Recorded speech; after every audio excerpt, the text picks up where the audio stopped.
Сайн бацхан уу. Та бүхэндээ эксперт нэвтрүүлгийн шинэ дугаарыг танилцуулахад бэлэн боллоо.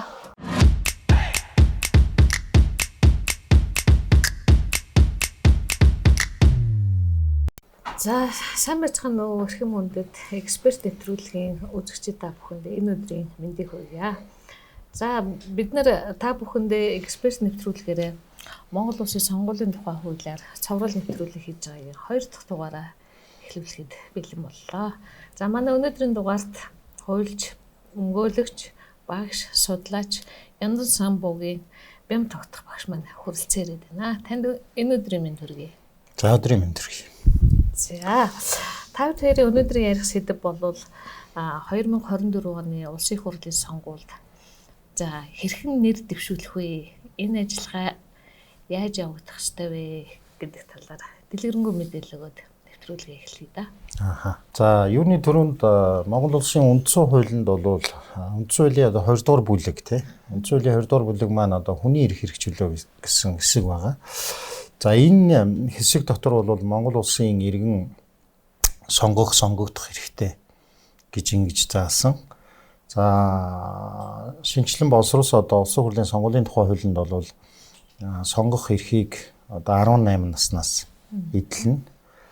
За сонгогдох эрх маань бол 25 наснаас эхэлнэ гэдэг.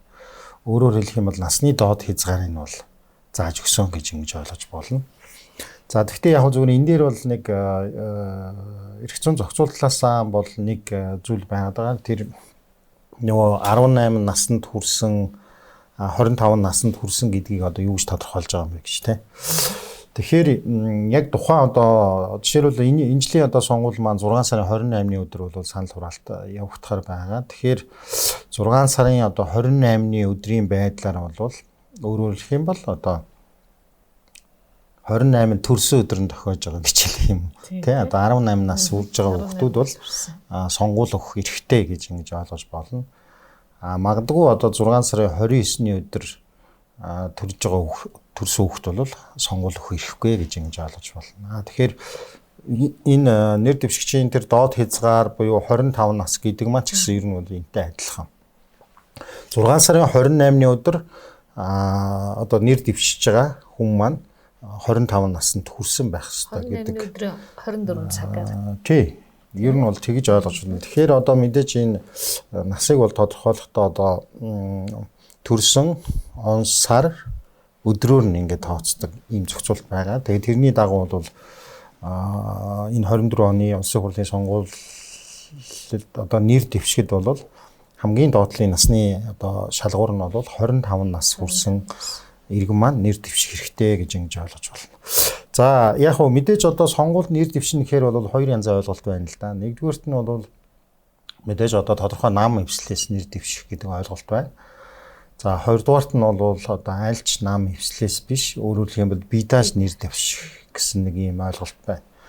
Тэгэхээр улсын хурлын сонгуулийн тухай хуулинд бол тодорхой шаардлагуудыг бол ерөнхийдөө тодорхойлоод өгсөн. Ер нь бол ямар нэр дэвшихийн тулд ямар шаардлагуудыг хангасан байх ёстой вэ гэдгийг бол тодорхойлсон. За юуны төрөнд тухайн нэр дэвшиж байгаа хүн маань төрийн тодорхой албан тушаал эрхэлж явах юм бол тухайн сонгуульч жилийн 1 сарын 1-ээс өмнө бол тухайн ажил албан тушаалаас чөлөөлөгдсөн байх ёстой гэдэг ийм шалгуур байгаа. Тэгээ энэ дундаа бол ямар албан тушаалтнууд орж байгааг бол төрийн жинхэнэ албан агч байна.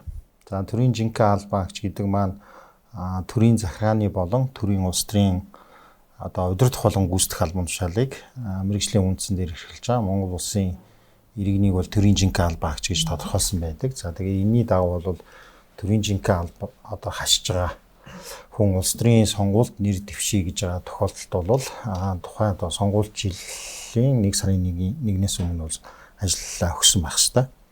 За төрийн үйлчилгээний албаны удирдах албан тушаалтан байна. За 2 дугаарт нь.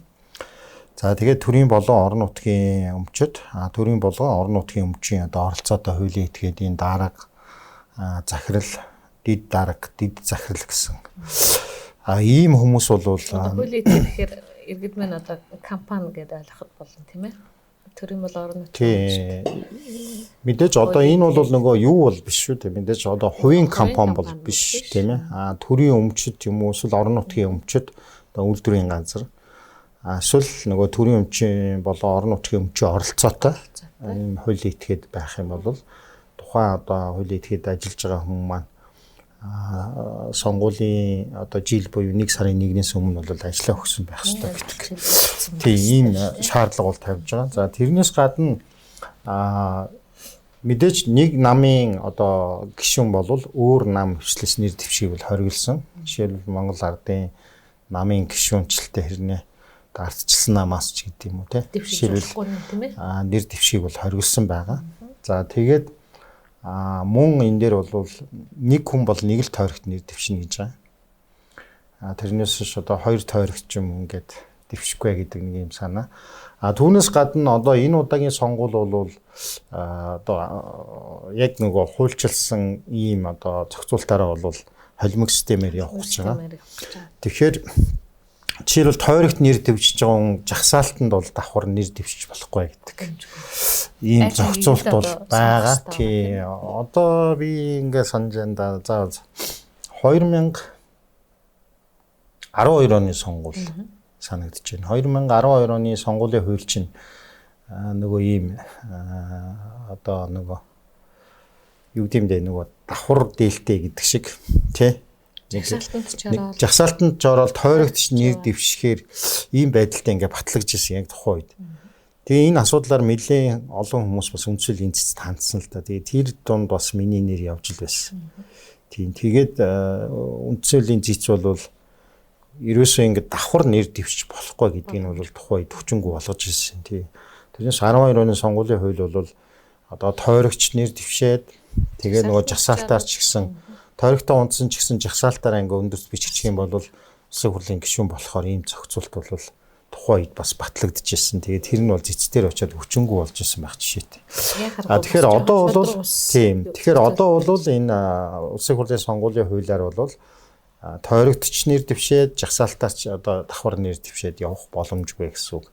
Тэгэхээр одоо нэр дэвшиж байгаа хүний хувьд бол аль нэгийг л сонгоно тий. Та бол нэг эсвэл тойрогтой нэр дэвшин нэг эсвэл намын жагсаалтаар одоо сонгуульд өрсөлдөх. Аль нэгийг сонгоод л одоо нөгөө нам нь шийдвэр гаргаж баталгаажуулна гэсэн үг байна тийм ээ. Тий. За тэгээд үүнээс гадна гэмт хэрэг үлдэж шүүхийн хүчин төгөлдөр шийдэх тогтоолоор мэдээж одоо яал идэлж байгаа хүн бол нэр дэвшгийг бол хориглосон байгаа.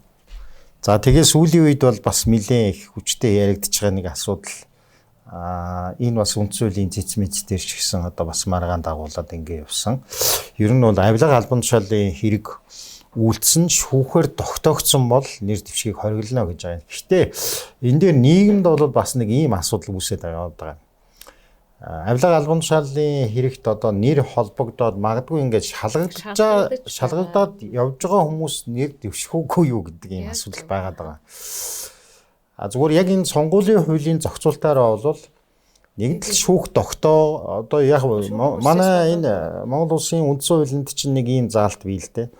Нөгөө шүүхийн даслан шийдвэрлэх тогтоолоор гин буруутаа нотлогдох хүртэл за хэнийг ч гэмт хэрэг үйлдсэн гин буруутад тооцож өгөл болно гэсэн юм зарчим байгаа. Тэгэхээр яг зүгээр энэ сонгуулийн хуулинд бол одоо яг шүүхээр авилга албан тушаалын хэрэг үйлдсэн гэдгийг тогтооцсон тохиолдолд нэр дэвшүүлэхийг бол хязгаарлалцсан.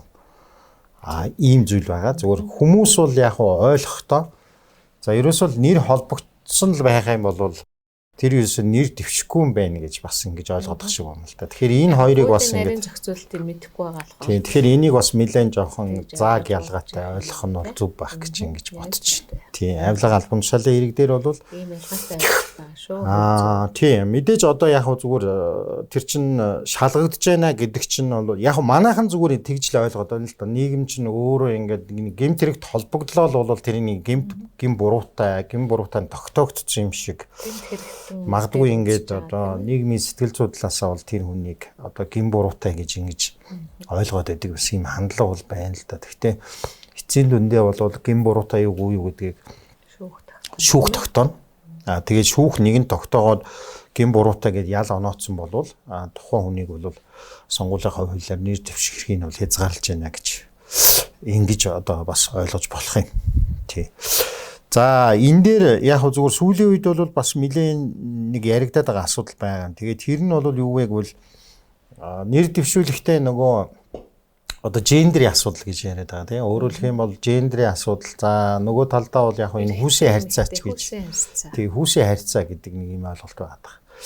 За улсын хурлын сонгуулийн тухай хуулинд бол энэ хүүсийн харьцааг яаж хуульчилсан бэ гэхээр за 24 оны сонгууль дээр бол нийт нэр дэвшигчдийн одоо 30-аас доошгүй хувь нь 2028 оны сонгуульд бол нийт одоо сонгогчдын нийт нэр дэвшигчдийн одоо 40-оос доошгүй хувь нь за аль нэг хүүсих байна гэж байгаа юм. Тэгвэл аль нэг хүүсих гэдэг нь бол шууд эрэгтэй, шууд эмэгтэй гэж бол ингээд заагаагүй.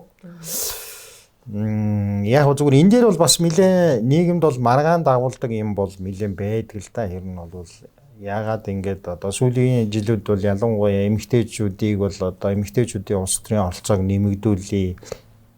За тийм учраас заавал энийг бол одоо хуулиндаа тусгах зайлшгүй юм шаардлагатай юм аа гэсэн асуудлууд бол нэлээ одоо яригддаг. Тийм.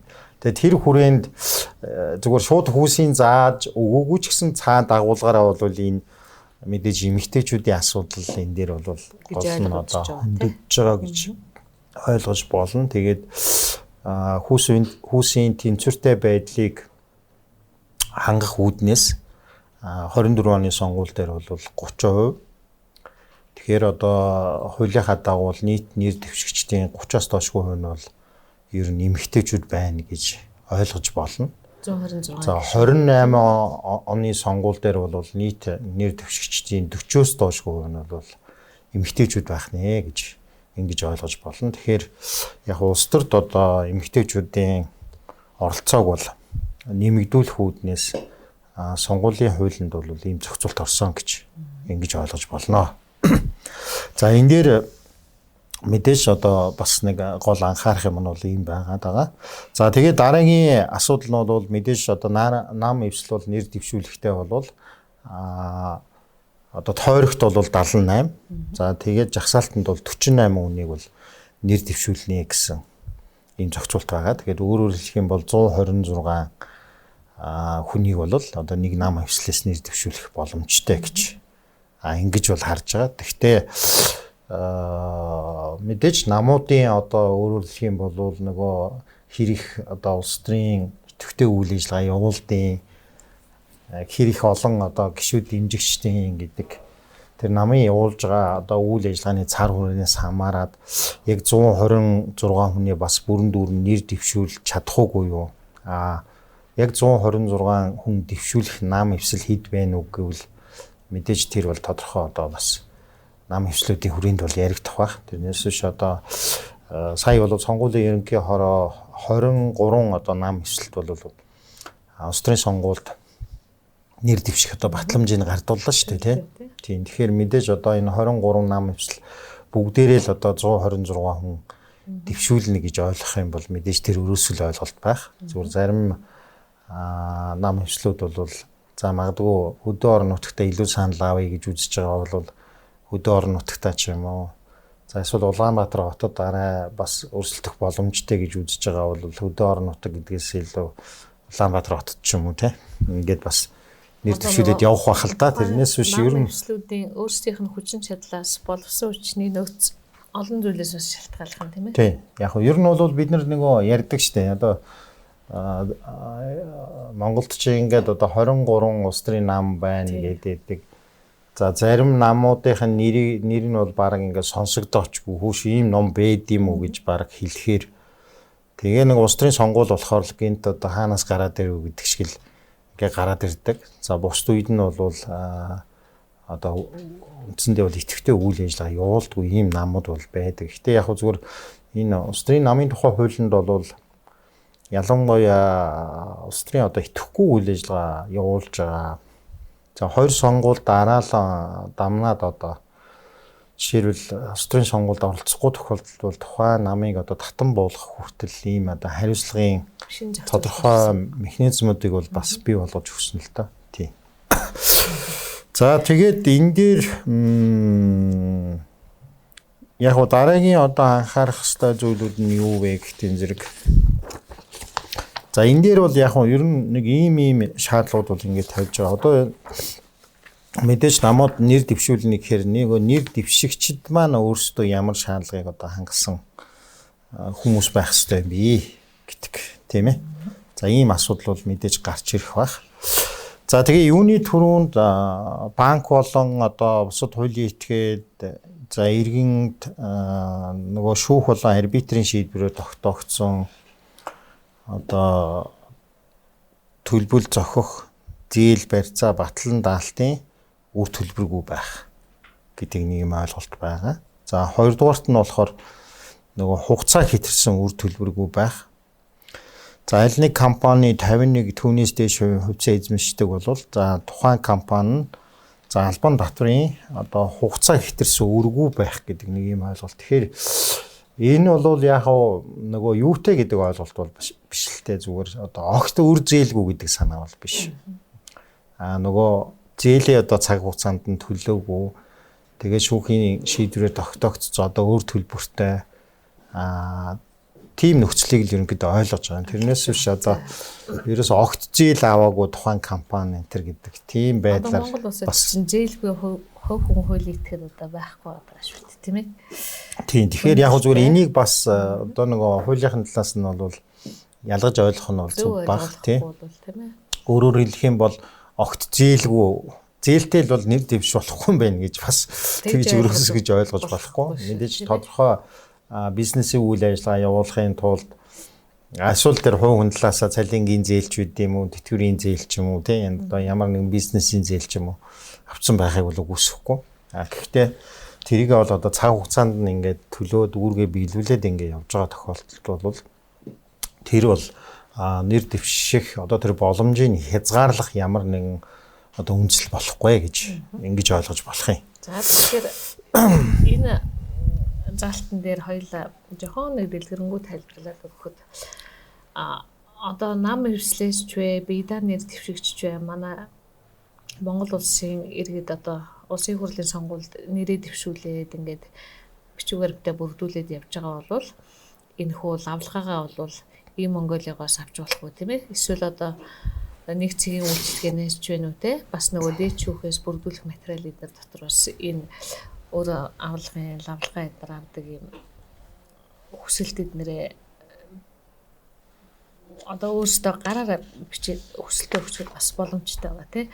За энэ одоо энэ өөр зээлийн асуудал биш үү? Одоо цалингийн зээлтэй байж болж байна жишээ.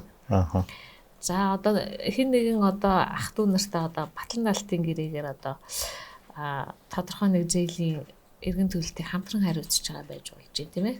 Гэхдээ энэ бүх зээлүүд нь нөгөө цаг хугацаанд төлөгдөөд явж байгаа тохиолдолд бол энэ огт хамаарахгүй гэсэн ойлголт шүү гэдгийг үзэгчтэй бас нэмээд тайлбарлаад өгье.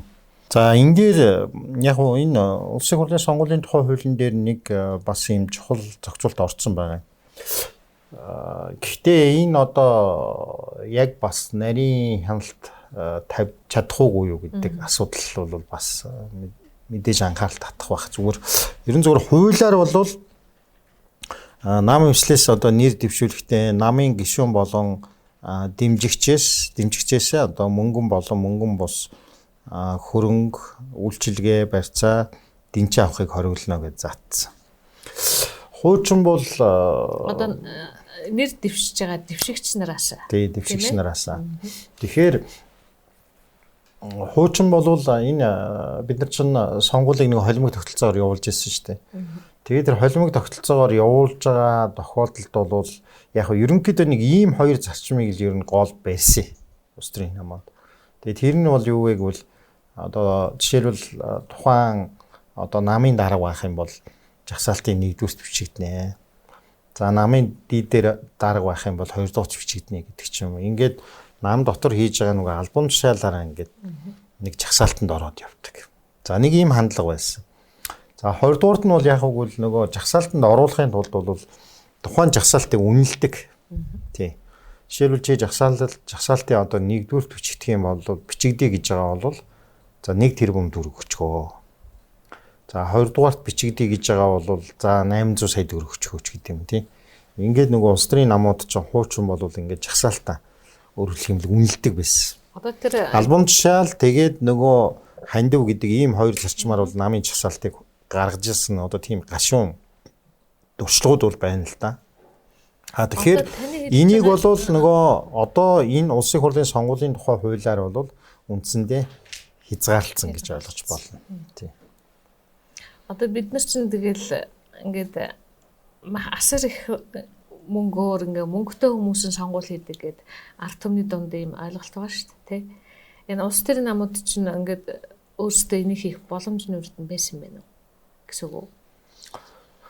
Хуулиараа ер нь одоо зүгээр яг ийм нөгөө хориглолт бол байгаагүй. Одоо жишээлбэл хандамандуу авах ч гэдэг юм ийм талын хязгаарлалтууд бол шууд хуулинд бол байгаагүй. Тийм учраас мэдээж тэр бол тухайн үед одоо бас нэг хуулийн одоо өөрөөр хэлэх юм бол эрх зүйн хийдэл бий болсон байсан гэж ингэж ойлгож болно. Тэгэхээр яг зүгээр энэ дээр бол тэр зүйлийг ингээд тодорхой хэмжээнд бол шууд хуулиар бол ингээд хориглолцлоо. Гэхдээ энэ яг одоо ингээд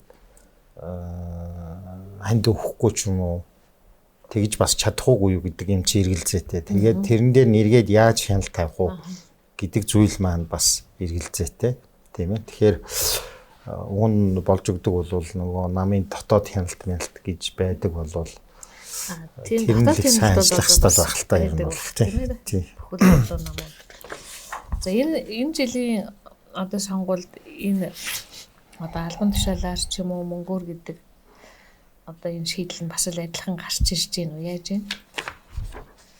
Энэ удаагийн сонгуульд бол яг улс төрийн намууд бол тийм зүйлийг бол харьцангуй ярихгүй байгаа л гэж би ойлгоод байгаа юм. Тийм. Тэгэхээр ер нь бол аль болохоор нөгөө ялангуяа тэр нөгөө жагсаалтад нэр дэвшүүлж байгаа 48 хүнийг бол нэр дэвшүүлэхдээ одоо салбар болгоны төлөөллийг оролцуулах тэр бодлогыг бол баримтлана гэж ингэж тодорхойлж байгаа. Гэхдээ улс төрийн намаа зүгээр аль салбараа өөрөө тэргүүлэгч салбар гэж үзээд тэр хүний одоо хэр их дээгүүр ирэмблэхийн гэдэг бол мэдээж намын өөрийнх нь дотоод асуудал болж таарах байна.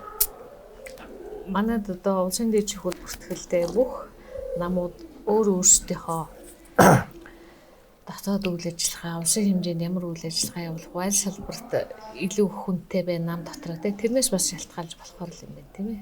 Тийм. Гэхдээ яг нь ер нь бол улс төрийн намууд одоо урьдчилсан байдлаар бол ерөнхийдөө бас нэр дэвшийгээд явж байгаа сонирхолтой хүмүүсийн дунд бас тэр рейтингийн тий олон нийтийн одоо өөрөөр хэлэх юм бол үнэлгээг үндэслэж нэр дэвшүүлнэ гэдэг ийм бас зарчим бол баримталж байна. Гэхдээ энэ одоо яг тэр судалгаан дээр одоо яг цэвэр үндэслэж бас дэвшүүлэх үгүй гэдэг нь бас эргэлзээтэй л дээ ер нь бол тий. Гэхдээ мэдээж тодорхой хэмжээнд бол тэр судалгааны үр дүнг бол бас харгалзах байх гэж ингэж бодож байна. Тий. Тэгэхээр яг ер нь бол зөвхөн Монгол улс биш ер нь дэлхийн улс орнууд чинь бүгд л одоо чин хандлага нь бол урьдчилаад ингээд сонгогчдынхаа дунд бол нөгөө нэр дэвшиж байгаа хүмүүсийнхаа рейтингийг тодорхойлдог судалгаа авдаг. За үнэхээр энэ хүнийг л нэр дэвшүүлэх юм бол манай намд нэг судал аваад ирэх юм байна гэдэг ч юм уу тий. Тэгээ мэдээж энэ улс төрийн намуудын эцсийн зорилго нь бол юу вэ гэвэл сонгуульд ялах. Тэгээд тухайн сонгуульд одоо дэвшүүлж байгаа мөрийн хөтөлбөрөөр хэрэгжүүлнэ гэдэг бол улс төрийн намуудын л одоо үндсэн зорилго шүү дээ. Тийм учраас аль болохоор одоо мэдээж нөгөө сонгогчд хүлээн зөвшөөрсөн хүмүүсийг нэр дэвшүүлэх юм бол тэр хэмжээгээр бас ялт байгуулах магадлал нь бол мэдээж өндөр болж таарна л да. Тий. Одоо яг би одоо Монгол улсын иргэн сонгогчийн хувьд одоо ингээд ямар нэгэн дуучин, бүжигчин, жүжигчин одоо бүх гэхээсээ илүүтэй одоо тань шиг одоо ингээд хуулийн салбарын, эдийн засгийн салбарын, инженерүүд тийм ээ ингээд шинжлэх ухааны салбарынх ингээд бас нэр дэвшээсэй гэж бас боддог хүний нэг л дээ. Энэ харьцаануудыг одоо ингээд салбараар нь явуулах гэхээр нөгөө нам нь олонний танил хүн олж ирэхгүй бол ялагдчих гээд байна. Яагаад вэ? тийм болоод л яваад байна үгүй юу? Тийм ээ. Яг зүгээр ер нь бол бас ийм л байгаад байна л да. Хуулиар бол Одоо энэ яг зүгээр ер нь л энэ нөгөө 24 оны сонгуул за 20 оны сонгуул гэл ингээд аваад үзэхээр нэг ийм харагдаад байгаа. Сонгуулийн тойрог бол томроод байгаа. Томроод байгаа. За мэдээ сонгуулийн тойрог томорно гэдэг бол давуу тал байна уу байна. Яг харахгүй бас байна. Хуучин бол ингэдэг байсан л да. За жишээлбэл Өвөр хангаан аймаг гэдэг ярив. Би одоо Өвөр хангаан аймгийн хүн учраас аймаг дээр жишээ болгоод яаш. За Өвөр хангаа дээр гээд ингээд ярих юм бол за Өвөр хангаа хуучин бол ингээд 4 мандаттай байсан. За тэгээд 20 оны сонгуулиар бол 3 мандаттай болсон. Тийм ээ. Тэгэхээр хуучин чинь яадаг байсан бэ гэхээр ингээд 3-4 сум нийлээд нэг сонгуулийн нэг тойрог болчдөг. Тэгэхээр нэг жоохон мөнгөтэй ч юм уу хүмүүс чинь нөгөө одоо тойрог ослно гэж ярьдэн шүү дээ. Бараг тэр 3-4 сумын чинь ингээд худалдаа тавьчихсан. Одоо бараг л тэмдэглэлийн занзын одоо нөгөө мөнгө төгрөг тараах марах одоо юу байдیں۔ Тэр нэг 3-4 сумын хэмжээнд л тэр юм хийчдэг. Тэгэл бүр дархан ингээл сонгогдоод өгдөг. Магадгүй ямар нэгэн одоо хөрөнгө оруулалт гэх юм бол нөгөө 3-4 сумынхаа хэмжээнд л хөрөнгө оруулалт юм. Бусад сум нь бол одоо хамаагүй ч гэдэг юм тийм. Ийм зарчмаар ингээ яваад ирсэн. Тэгэхээр эн чинь өөрөө болохгүй байгаа. Нөгөө бид нар Монгол улсын төсвийг бид нар аль болохоор яг үр ашигтай зарцуулах хэрэгтэй. Гэтэл мянганы зам ингэж явж исэн зам чинь шууд ингээд хоошоо одоо салаа авчихсан. Ягаад салаа авчихсан гэсэн энэ даргын сум байдаг. Даргын сум. Тэгээд дарга сум руугаа тэр мянганы замыг татцсан гэдэг ийм гашуун түүх байсан. Тэгэхээр 20 оны сонгуулиар бол жишээлбэл аймаг нэг тойрог. Тэгэхээр аймагаас сонгогдож байгаа 3 гишүүн аль нэг сумынхаа гэдгээс илүү бүх сумдын асуудал тэр гишүүдэд хамааралтай болж байна. За тэгвэл 24 оны сонгуул яг тийм. Ахаад томорж байгаа учраас магадгүй Өвөр хангаа одоо Ар хангаа Баян онгор сонгуулийн нэг тойрог тий. Тэгэх юм бол Ар хангаа асуудал ч хамааралтай, Өвөр хангаа асуудал ч хамааралтай, Баян онгорын асуудал ч хамааралтай. Тэр агуулгаараа бол нөгөө төсвийн хөрөнгө оруулалтыг одоо үр ашигтай зүйлд магадгүй том одоо бодлогоор нь харж одоо хэрэгжүүлэх юм боломжтой гэж ингэж харж байгаа. За давуу тал нь.